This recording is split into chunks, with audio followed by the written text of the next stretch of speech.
Sistem pencernaan, mekanisme dan fungsi organ utama. Kami dari kelompok FM34D, pemateri Ajahra NPH FM24A, Kalisa FM24C. Apa latar belakang dari topik sistem pencernaan? Sistem pencernaan merupakan salah satu sistem vital dalam tubuh manusia yang bertanggung jawab untuk mencerna makanan, menyerap nutrisi, dan membuang sisa-sisa makanan yang tidak diperlukan oleh tubuh.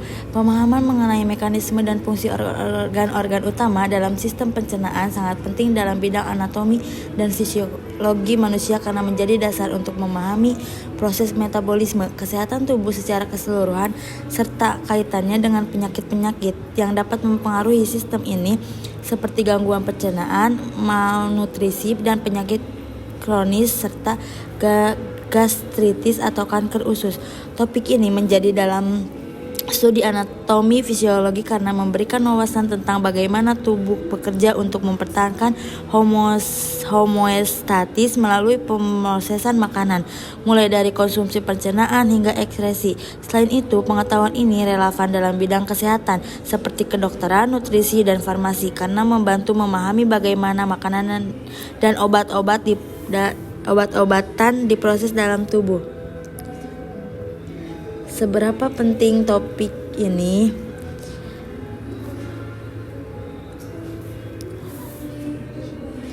Memahami fungsi dasar organ pencernaan. Topik ini menjelaskan peran organ utama seperti mulut, esofagus, lambung, usus halus, usus besar, hati, pankreas, dan kantong empedu. Pemahaman tentang fungsi organ-organ ini membantu mengenai mekanisme pencernaan dan penyerapan nutrisi. 2. Mempelajari mekanisme pencernaan melalui topik. Mahasiswa mempelajari proses mekanisme seperti pengunyahan dan peristaltik serta proses kimia seperti enzim dan cairan pencernaan yang memungkinkan makanan dipecah menjadi molekul kecil yang dapat diserap tubuh. 3. Relevansi klinis. Pengetahuan tentang sistem pencernaan berguna untuk memahami penyakit atau gangguan seperti terjadi dari GIRD, gastroesophageal reflux disease, intoleransi laktosa atau peradangan pada organ pencernaan. 4. Hubungan dengan sistem tubuh lain. Sistem pencernaan tidak terdiri sendiri. Ia berinteraksi erat dengan sistem lain seperti sistem sirkulasi untuk distribusi nutrisi dan sistem endokrin dalam regulasi enzim dan hormon pencernaan.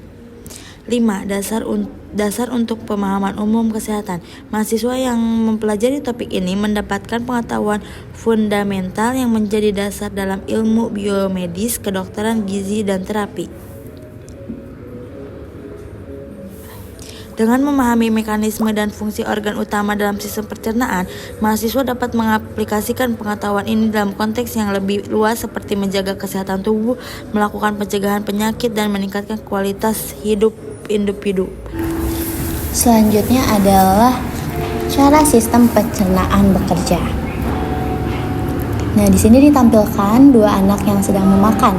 Lalu apa sih yang terjadi ketika kita sudah memakan makanan kita? Nah, apa yang terjadi pada makanan setelah kita memakannya?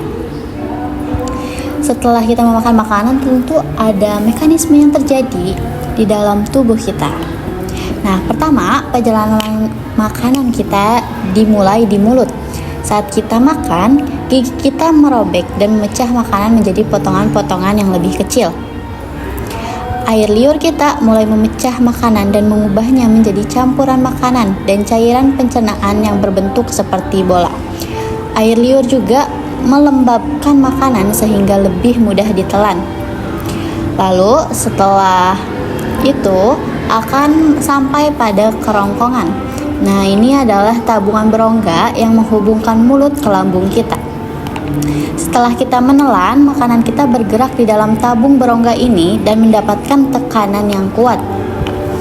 Lalu ketika sudah melalui kerongkongan, makanan akan sampai di lambung, yaitu kantung elastis yang menekan dan mencampur makanan dengan cairan lambung.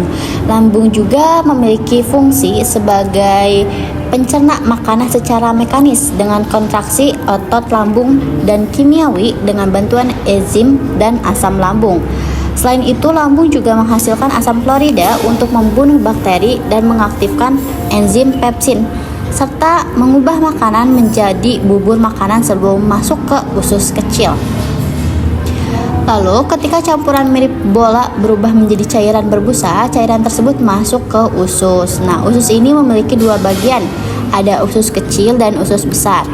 Usus kecil berfungsi sebagai tempat utama pencernaan kimiawi, menerima enzim dari pankreas dan empedu dari hati, juga menyerap nutrisi ke dalam aliran darah atau getah bening. Sedangkan usus besar berfungsi untuk menyerap air dan elektrolit dari sisa makanan yang tidak tercerna, juga membentuk dan menyimpan feses.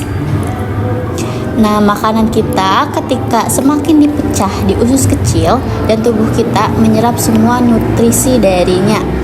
Lalu 3 bagian yang membantu terjadinya proses ini yaitu ada hati, pankreas, dan kantung empedu. Ketiganya melepaskan cairan pencernaan yang membantu memecah lemak, protein, serta karbohidrat. Secara individu, hati juga memiliki fungsi sebagai menghasilkan empedu yang membantu mencerna lemak, menyimpan glikogen, vitamin, dan mineral, serta mengatur kadar glukosa, protein, dan lemak dalam darah. Sedangkan pankreas berfungsi untuk menghasilkan enzim pencernaan yaitu amilase, lipase, dan frotase untuk membantu pencernaan di usus kecil. Sedangkan kandung empedu berfungsi untuk menyimpan dan mengonsentrasikan empedu yang dihasilkan oleh hati.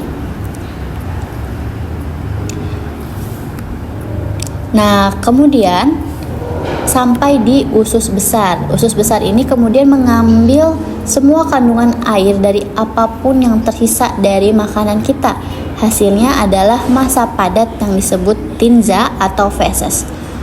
Nah, tinja lalu masuk ke rektum sebagai penyimpan sementara sebelum keluar dari tubuh melalui anus. Rangkuman, sistem pencernaan berperan penting dalam menguraikan makanan kita. Perjalanan makanan dimulai di mulut, merambat melalui kerongkongan, lambung, dan usus, lalu keluar melalui anus. Materi yang disampaikan tadi memiliki halaman sumber referensi sebagai berikut. Dan tadi itu adalah penjelasan mengenai sistem pencernaan. Sekian penjelasan dari kami. Semoga dapat difahami dengan mudah. Terima kasih.